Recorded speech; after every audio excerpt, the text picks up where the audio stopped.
Welcome back to another episode of the Guitar Bucket List. I'm Jim Fusco, and come on, haters, let's hear it. This is the big kahuna here, the big time. This is the 1959 Les Paul Standard Murphy Lab Aged One, and there's a lot to explain about this one, a lot to go over here. But if you're a Les Paul fan, a Gibson fan in general, I do, even if you take away the Murphy Lab thing, I do challenge you to tell me that you're not a fan of this guitar. It is some kind of wonderful, and it just looks the part.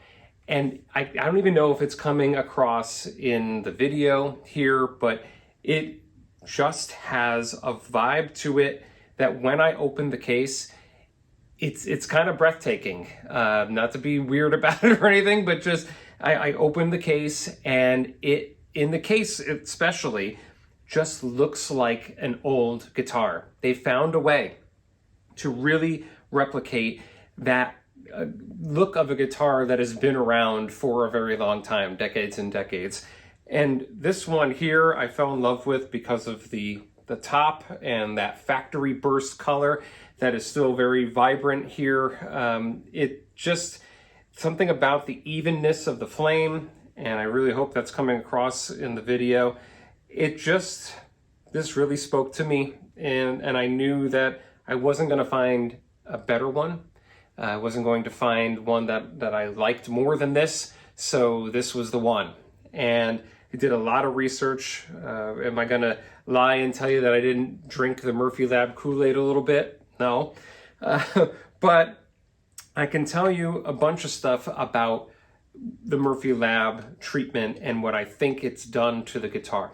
First thing I can say is that the way the finish feels, the only other guitar that I have that feels like it, actually, it's really that 61 SG reissue, the 60th anniversary one.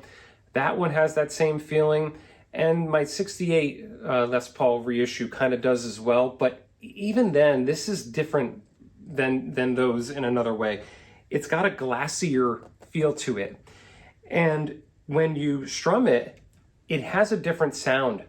The best way I can put it, it's kind of got a violin type of tone to it. So I don't know if it's a resonance thing or something about the fact that because the finish is maybe a little more brittle or just harder than a normal, like softer new lacquer finish where the plasticizers haven't all worn away yet. It just has a sound that, at least acoustically, that I'm not getting from basically every other guitar that I have. Is it worth all the extra money and premium? Probably not. But is it awesome? Yeah, it is. And it has just the combination of all the different elements put into one. The hardware kind of having that not super aged look, but just that kind of muted, almost nickel look to it rather than chrome. The fact that it's got these inlays that aren't the normal acrylic that's being used. It's the old original kind that just has a certain look and feel to them. The way that the plastics are a little thicker everywhere around and just have that kind of old-time plastic look that I remember from things at my grandmother's house when I was growing up. She kept a lot of stuff from the 50s and 60s. It just gives me that same type of vibe. Yeah, it does have the finish checking, and to me it looks extremely natural because this is beyond the one that they were doing with the razor blade. This is the one that they do now. I believe it's some sort of cooling process that they do. And to me, it kind of feels like the way that they do it, because when you look at it very closely, you can see almost at the top of the crest of all the checks, because they kind of go in a big U in a way, very long U. There's a little tiny ding, for lack of a better term, that seems to be like maybe what they did, this is just a theory, that they went around the face of the guitar and kind of just lightly tapped with some sort of sharp or hard object, And then when they do the treatment, thermal treatment or whatever they do, the finish checks stem from those seed spots. That's the way it kind of feels to me. Whether that's true or not, I don't know. That's just kind of something I've observed here. It goes all the way across the back. I mean, just look at that back to it. It is unreal. That one piece full-on mahogany back. It really doesn't weigh that much for a Les Paul, all things considered. The part of the checking that I don't love is right here at the base of the heel. It's kind of a little more extreme. It doesn't feel like it's going to flake off, but you know, reading everything that you read about online, you do wonder sometimes. But so far, so good. I do play this one often because why not? And it checks so many things off the bucket list. There's been a bunch of things that it checks off that we've already talked about on the show, like the flame maple top and a few other things, but it just has so many features that are just this guitar and what it brings to the collection, what it brings to my playing, what it inspires in me every time I open that case. So first things first, I am not a relic guitar person. I don't hate them. It's just not my thing. It's not my aesthetic unless it's like truly just played in. I kind of like, you know, the idea of playing through some of the lacquer on the back of the neck, or maybe a little bit of wear over here in the arm spot.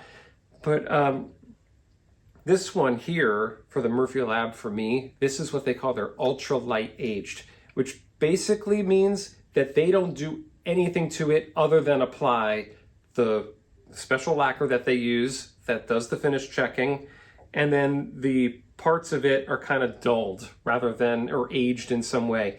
They're not abused. There's not a lot of rust or anything on this one. Just the slightest bit in some of the screws, but it just overall kind of looks like a guitar that was purchased back then and then kept in the case for a very long time. I have noticed that on the headstock, it is prone to getting a couple little chips along the edges, and I don't know if that's a function of the lacquer or if I've done something. I don't think I knocked it against anything, because I do try to be careful with it, but I figure, you know, this is kind of an aged guitar in a way, so don't be too scared about getting some chips and nicks and dings here. And this one stays with me. This one doesn't go anywhere. So this one is not something I'm going to sell until I absolutely have to someday, and or maybe the kids can take it and enjoy it from there. But so what does this thing check off of the bucket list? It in addition to all the things we've talked about already, we'll start with the case. First of all, it comes with the Lifton Reissue case. It is different than all the other cases that I have. It is solid. This thing is heavy. It just feels very protective. It has the look. The only thing that I wish, and this is so weird, but it's like with this guitar, I told you, it just looks like an old guitar. It has just the slightest bit of dullness to it without affecting the glossiness. I can't even describe it, and I don't know if it's coming out in the video here. But when this is in that pristine brand new case, it looks not as authentic as it could. I wish that they aged the case a little bit. And I know that they do have the aged cases, and part of me kind of wants that, but part of me also doesn't know if I can spend $500 on a case. So stay tuned, I guess, for that someday, see if I run out of things to buy. But so that the Lifton Reissue case with the pink interior, always wanted one of those, and so glad that I do have it. This one also checks off this, which is a stupid thing, but it is the Gibson medallion, the custom shop medallion on the back. It comes with the regular plastic one if you want to make this look like an older guitar in the case, but I just really like that. I just think it makes it look so special, and just one of those quirky things that's on the bucket list. If we turn the guitar over here, it does have the tortoise shell style side marker, so you can actually, if you get them in the light just right, you can see through them. And it's just a really cool look. Not a lot of guitars have it, at least not the ones that I own. This one is the first one that we've gone over that does have that feature. And then this also comes with the custom bucker pickups, which is pretty awesome. It has the clearly the original type of specs, like the real ABR1 bridge and the whole thing, the lightweight tailpiece, the specific knobs of the time, the thumb bleeders on it too. But this one here, can you tell I'm gushing over it? One of the other things is simply that I wanted a 1950s style Les Paul, and this one being a 1959 reissue does that. It is also Murphy Lab aged. I wanted that, at least one of those, to be part of the collection here. And then it also has the 50s neck profile, which I really like. And on this one, it's not too big, not too small, though in my heart of hearts, I still love the one that's on my 60s Les Paul standard, which that one is not a custom shop. That's just a Gibson USA one that's a 60s style. It's not a 1960 reissue. And for those who care about that type of thing, this one's made in the custom shop, that one's not. But that's also a great guitar. Main difference to me on that one is that it weighs a ton and doesn't look old. This one doesn't weigh a ton and looks old. So this is the Murphy Lab 1959 Les Paul Standard. It doesn't get any better than this as a guitar player, as a guitar owner. And for all the haters out there that don't get the Murphy Lab thing, think it's stupid, I'm not gonna argue with you. And I really love what this guitar brings to the table. I really love how it looks and how it feels and how it sounds. And I just know that I'm never gonna get a vintage one. And so I've got this and it makes me very, very happy. So let's give it a quick listen right here on the Guitar Bucket List.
Gibson 1959 Les Paul Standard Reissue checked a whopping 7 items off of the bucket list, bringing us up to 49 out of 64 items. Make sure to check out guitarbucketlist.com for the full list and all the latest details.